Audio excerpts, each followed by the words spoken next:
నా పేరు చీకత లచ్చయ్య, ఈ కమిటీ అధ్యక్షుడు నేను. ఇక్కడ 2006లో ఈ జాతరను స్టార్ట్ చేసినాము. ఇప్పటి వరకు బ్రహ్మాండంగా ఈ జాతర జరుగుతున్నది. సమ్మక్క సారలమ్మ అనే మేడారంలో ఏమైతే ఉన్నదో అక్కడి కొత్త ప్రకారంగా కొలతలు తెచ్చి ఇక్కడ సమ్మక్క సారలమ్మ గద్దెలను అన్ని కుల సంఘాలు 18 కుల సంఘాలు ఇక్కడ అన్ని కుల సంఘాలతో ఏర్పడి కమిటీ ఏర్పడి ఆ కమిటీకి నేను ఒక కార్యనిర్వాహక అధ్యక్షుడిగా నన్ను వాళ్ళందరూ ఆ పెద్ద మనుషులందరూ నన్ను ఉంచడంతో ఇక్కడ మేము మంచిగా 2006 నుంచి ఇప్పటి వరకు బ్రహ్మాండంగా మేము ఈ కార్యక్రమాన్ని నిర్వహిస్తున్నాము. చాలా బాగా ఉన్నది. ఇక్కడ మాకు ఈ 18 కుల సంఘాలు ఏవైతే ఉన్నాయో వాళ్ళు మేము ఏదైతే అనుకుంటామో దాని ప్రకారంగా అన్ని ఇక్కడ ఏర్పాట్లు చేసినాం. మంచినీళ్ళు, వసతులు, కరెంటు, ఇవన్నీ విద్యుత్ అన్ని వాళ్ళ వసతులు మంచిగా చేసినాము. అందరూ బ్రహ్మాండంగా వస్తున్నారు. ప్రతిసారి ఇక్కడే ప్రజలు వస్తున్నారు, దర్శనం చేసుకుంటున్నారు. చాలా బాగా ఉన్నది. పోయినసారి కంటే ఇప్పుడు ఎక్కువగా మంది వచ్చి కనబడుతున్నారు. మాకు ఈ రెండవ రోజులో కూడా ఇంతమంది కనవాలి. ఈసారి మాత్రం చాలా బ్రహ్మాండంగా జనం వస్తున్నారు. మాకు చాలా సంతోషంగా ఉన్నది. చాలా బ్రహ్మాండంగా చేసాము. అందరికీ భక్తులకు ఇక ముందు కూడా చాలా చేస్తాము అని చెప్తూ సౌకర్యాలు చేస్తాము అని చెప్తున్నాము. సమ్మక్క సారలమ్మ కృప మా అందరిపై, ప్రజలపై, ఊరుపై ఉంటుందని ఆశిస్తూ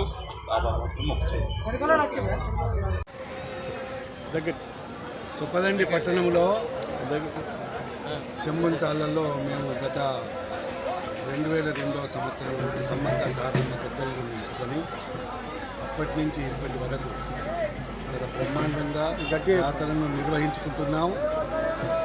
ఈ శంభుని తాళ్ళు అనేటివి గత 1000-1100 సంవత్సరాల నుంచి ఇక్కడ శివకేశవాలయం ఉన్నది. దాని తర్వాత ఇక్కడ పెద్దమ్మ గుడి ఉన్నది, ఎల్లవతల్లి గుడి ఉన్నది, దుర్గమ్మ గుడి ఉన్నది. ఈ మధ్యలో సరస్వతి టెంపుల్ కూడా నిర్మాణం చేసుకోవడం జరిగింది.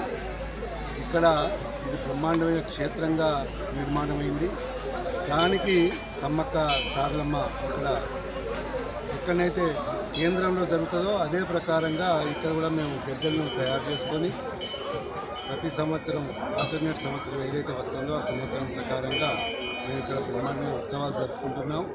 ఉత్సవాలలో ప్రజలు కూడా విశేషంగా వచ్చి ఆ అమ్మవారికి మొక్కులు సమర్పించి అమ్మవారి దీవెనలు పొంది అమ్మవారి దీవెనలతోటి వాళ్ళు కోరుకున్నటువంటి కోరికలను కూడా తీర్చే విధంగా ఇక్కడ సమ్మక్క జాతరను చాలా బ్రహ్మాండంగా నిర్వహించుకుంటున్నాం. ఇదే ప్రకారంగా భవిష్యత్తులో కూడా ఇక్కడ ఈ కార్యక్రమాలు కొనసాగుతూనే ఉంటాయి. ఇది ఒక క్షేత్రంగా ఉన్నది. దీనికి అందరికీ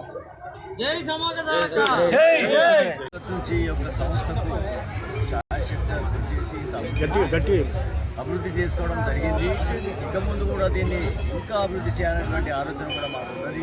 తర్వాత అన్ని కుల సంఘాలు కూడా దీనికి సహకరించి ప్రతి కార్యక్రమానికి లక్షణ గారు ముందర ఉండి కూడా కార్యక్రమాలు చేయిస్తారని చాలా సంతోషం. ఇక ముందు కూడా దీన్ని ఒక విధమైనటువంటి ప్రాకారం నిర్మించి అక్కడ ఏ విధంగా ఉన్నదో మనం మేడారంలో కూడా ఏ విధంగా ఉన్నదో ఆ విధంగా తయారు చేయాలన్నటువంటి ఆలోచన నాకు ఉన్నది. దానికి కూడా నా యొక్క శాయశక్తుల లక్షణకు కానీ ఈ యొక్క సంఘానికి కమిటీ సభ్యులకు కూడా నేను తప్పకుండా సహకారం చేయాలి. మునుపు ఏ విధంగా చేసినామో అంతకంటే ఎక్కువ చెప్తున్నాను. అన్ని కుల సంఘాల యొక్క సహకారం తీసుకొని భవిష్యత్తులో కూడా మంచిగా చేసేటువంటి ఆలోచన చేద్దాం. ఇక్కడ ఉన్నటువంటి జాతరకు వచ్చేటువంటి యాత్రికులందరికీ కూడా సరైనటువంటి సౌకర్యాలు ఏర్పాటు చేస్తున్నాం. ఇంకా మరిన్ని సౌకర్యాలు కావాలంటే కొంచెం సమయం తీసుకొని ఇంకా మంచి వచ్చే జాతర వరకు ఇంకా మంచి సౌకర్యాలు ఏర్పాటు చేద్దామని మీ అందరికీ తెలియజేస్తూ మరి భగవంతుని అమ్మవారి యొక్క వల్ల అన్నీ కూడా ఆయురారోగ్యాలు ఇవ్వాలని అమ్మవారిని ముగిస్తున్నాం.